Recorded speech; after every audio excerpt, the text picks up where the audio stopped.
Il a grandi dans la montagne, il est devenu roi dans la cage. Daghestan en Russie. Un petit garçon vit dans les montagnes au milieu de rien. Pas de luxe, pas de confort, juste un père, ancien militaire et un entraînement à l'ancienne. Il s'entraîne dans la neige, il lutte contre des gamins plus âgés, et à 9 ans, il lutte contre un ours. Oui, un vrai ours. Il ne connaît pas les jeux vidéo ni les vacances, il connaît la douleur, la discipline et le silence.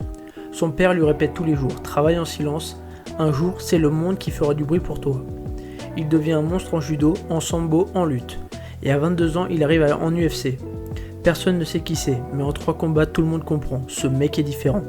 2018, il devient champion du monde de l'UFC, en battant tous ses adversaires sans perdre un seul round.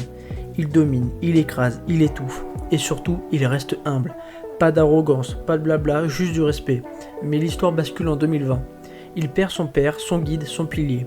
Tout le monde pense qu'il va arrêter, mais Khabib monte une dernière fois dans l'octogone. Il gagne, il pleure, et il pose les gants au sol, invaincu. 29 combats, 29 victoires, 0 défaite. Mon père m'a dit, sois un champion, mais reste un homme, et j'ai respecté sa parole. Aujourd'hui, il ne combat plus, mais il forme la relève. Il aide les jeunes de son pays, il donne tout ce qu'il a reçu. Son héritage, c'est pas juste un titre, c'est une leçon. Peu importe d'où tu viens, peu importe si tu es pauvre, invincible, oublié, invisible. Si tu as un cœur, du respect et du travail, le monde finira par se soulever pour toi. Et n'hésite pas à t'abonner.